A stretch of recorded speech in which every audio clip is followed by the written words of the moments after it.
Okay. Good morning నాన్న. Good morning to all. ఈరోజు నేను మ్యాథ్స్ ఏజే సార్ని. ఈరోజు మీకు ఇంటర్మీడియట్ మ్యాథ్స్ టాపిక్స్లో మనకు 7 మార్క్స్ ఇంపార్టెంట్ క్వశ్చన్స్ చెప్తాను. ఎందుకంటే ఏపీ కావచ్చు, తెలంగాణ కావచ్చు, కొంతమంది ఫెయిల్ అయ్యే స్టూడెంట్స్ ఉంటారు, బాగా చదివే పిల్లలు ఉంటారు, ఏం కాదంటాం లేదు. బట్ ఏరా అంటే సింపుల్గా ఎలా నేర్చుకోవాలి, ఇంపార్టెంట్ క్వశ్చన్స్ ఎలా చేయాలి అనే దాని మీద చెప్తారు. ఫస్ట్ 7 మార్క్స్ చెప్తారు. ఒక సప్లీ కాకుండా వాళ్ళు పాస్ అయిపోయే విధంగా చెప్దాం, సరేనా? ఈరోజు ఇంపార్టెంట్ క్వశ్చన్స్ ఉంటున్నా కాబట్టి మనకు మ్యాథ్స్ 1ఏలో తీసుకుంటే ఫంక్షన్స్ అనే చాప్టర్ ఉంది. మ్యాథ్స్ 1ఏ కదా, ఇక్కడ రాస్తా ఇంటర్మీడియట్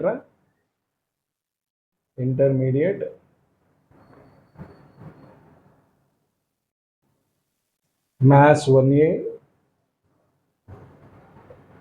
దీంట్లో ఫస్ట్ చాప్టరే మన ఫంక్షన్స్ అనే చాప్టర్ మీద 7 మార్క్స్ చెప్తానా, ఓకేనా?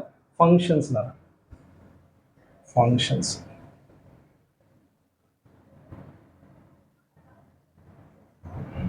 7 మార్క్స్ కాబట్టి ఫస్ట్ వెయిటేజ్, దీని యొక్క వెయిటేజ్ చూస్తే 7 + 2 నేను జస్ట్ రాస్తాను ఇక్కడ 7 + 2 + 2 = 11 మార్క్స్. ఇక్కడ నేను 7 మార్క్స్ మటుకు చెప్తున్నా. అంటే మనము 5 టైమ్స్ నేర్చుకుంటే 7 మార్క్స్ రాస్తాం అనమాట. మనం తీరం చెప్పాలంటే ఫస్ట్ మనకి ఏం కావాలి, ఇక్కడ డెఫినేషన్స్ కావాలి. ఈరోజు నేను డెఫినేషన్స్ ఫస్ట్ టాపిక్ డెఫినేషన్ చెప్పేస్తాను. అది వచ్చేస్తే మనకి థీరమ్స్ వచ్చేస్తాయి అనమాట, సరేనా? ఫస్ట్ ఫంక్షన్స్ డెఫినేషన్, ఫంక్షన్ యొక్క డెఫినేషన్.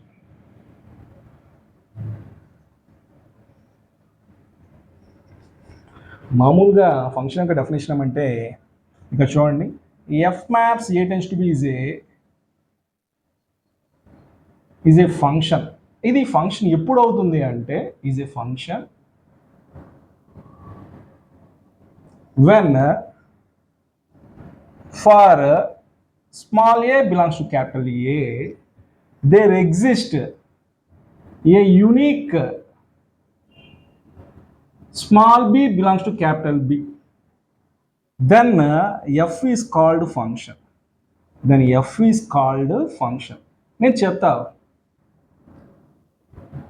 ఈ ఫంక్షన్ మనం ఎలా చూపిస్తామంటే f is equal to ordered పేర్లు చూస్తాం, ఏ కామా బి అని చెప్తాం. ఏ అనేది ఏలో ఎలిమెంట్ అయితే బి అనేది బిలో ఎలిమెంట్ అన్నమాట. ఇప్పుడు చూడు, ఇక్కడ ఫంక్షన్ అన్నాను. ఫంక్షన్ అంటే ఏమని ఇక్కడ చూడండి, ఒక్కసారి ఒక ఎగ్జాంపుల్ తీసుకుంటే మనకు అర్థమవుతుంది. ఏ బీనన్నా, ఎఫ్ అనేది ఫంక్షన్ ఎప్పుడు అంటే ఒక ఎలిమెంట్కి ఒక ఇమేజే ఉంటే దాన్ని ఫంక్షన్ అన్నాడు. యూనిక్ అన్నాడు, చూడండి అండర్లైన్ చేసుకోండి, యూనిక్. ఒక ఎలిమెంట్కి ఒక ఇమేజే ఉంటే దాన్ని ఫంక్షన్ అంటాం. ఒక ఎలిమెంట్ ఒకవేళ ఒక ఇమేజ్ లేకపోయినా దాని ఫంక్షన్ కాదు, ఓకేనా? ఒక ఇమేజ్ లేకపోయినా ఫంక్షన్ కాదు. ఒకవేళ 2 ఇమేజ్లు ఉన్నా అది ఫంక్షన్ కాదు. ఇప్పుడు చూడండి, దీనిలో ఇంకా ఎగ్జాంపుల్ కానీ చూడండి ఒకసారి. ఇది మామూలుగా ఇప్పుడు మీరు చూస్తే ఏకు ఎలిమెంట్ ఇమేజ్ ఏముంది, బి అన్నమాట. ఏకు బి ఉంది, అందువల్ల ఫంక్షన్ అన్నమాట. ఇంకా ఇంకో ఎగ్జాంపుల్ చూడండి, ఇక్కడ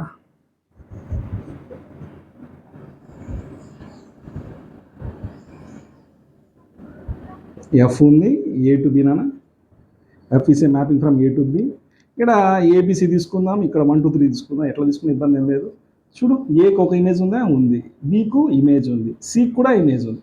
ఫంక్షనే కదా. ఒకదానికి ఒకటి ఉండదు, ఖచ్చితంగా ఒకటి ఉండదు. ఒక ఎలిమెంట్కి ఒక ఇమేజ్ ఉంటే దాని ఫంక్షన్ అంటారు. నాట్ ఏ ఫంక్షన్, అది కూడా మనం తెలుసుకోవాలి. Not a function.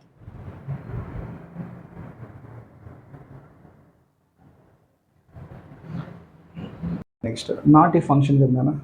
ఫంక్షన్ అంటే ఏం చెప్పాను నేను ఇంతవరకు చెప్పిన దాంట్లో, ఒక ఎలిమెంట్కు ఒక ఇమేజ్ ఉంటే దాన్ని ఫంక్షన్ అన్నా, అవునా? మనకి ఇక్కడ మీరు చూస్తే ఏకు ఒక ఎలిమెంట్ ఒక ఇమేజ్ ఉంది, బికు ఒక ఇమేజ్ ఉంది, సికి కూడా ఒక ఇమేజ్, ఫంక్షన్ అన్నమాట. ఫంక్షన్ కాదు, ఎప్పుడు ఫంక్షన్ కాదు. ఇప్పుడు చూడు, ఇక్కడ ఎగ్జాంపుల్ వేసాను. ఇక్కడ ఏబిసిడి, ఏకి ఇమేజ్ ఉందా, ఉంది. బికి ఉందా, ఉంది. సికి కూడా ఉంది. బట్ కానీ డీకి అనే ఎలిమెంట్, డీకు ఇమేజ్ లేదు కదా. Since element D has no image, image లేదు కాబట్టి ఫంక్షన్ కాదన్నమాట. అదేవిధంగా సెకండ్ ఎగ్జాంపుల్ చూడు ఒకసారి. ఏకు 2 ఇమేజ్లు ఉన్నాయి, మరి బీకు సికి ఒక ఇమేజ్ ఉంది, ఒక ఇమేజ్ ఉంటే ఫంక్షన్. ఇక్కడ రెండు ఇమేజ్ ఉన్నాయి కాబట్టి ఫంక్షన్ కాదు. Since element A has two images, A has two images. ఒకటే ఒకటి గుర్తుపెట్టుకోండి, ఫంక్షన్ అంటే ఒక ఎలిమెంట్కి ఒక ఇమేజ్ ఉంటే ఫంక్షన్, ఒక ఎలిమెంట్కు ఒక ఇమేజ్ ఉంటేనే ఫంక్షన్. అదే ఎలిమెంట్కు రెండు ఇమేజ్లు ఉన్నా ఒక ఇమేజ్ లేకపోయినా అది ఫంక్షన్ కాదు. ఒకదానికి ఒకటి ఉండాలి, పక్కా గుర్తుపెట్టుకోండి. అది ఒక ఇమేజ్ ఉంటే ఫంక్షన్. అదేవిధంగా నోట్ ఒకే ఒక పాయింట్ గుర్తుపెట్టుకోండి, ఇక్కడ number of functions, number of functions, number of functions from capital A to capital B, capital A to capital B is equal to formula ఏమిటంటే n of B power n of A, అంటే number of elements in B power number of elements in A. అంటే బిలో ఎన్ని elements ఉన్నాయి, ఏలో ఎన్ని elements ఉంటాయో అన్ని ఫంక్షన్స్ మనకు ఫామ్ అవుతాయి అన్నమాట. ఓకేనా? థ్యాంక్ యూ నాన్న.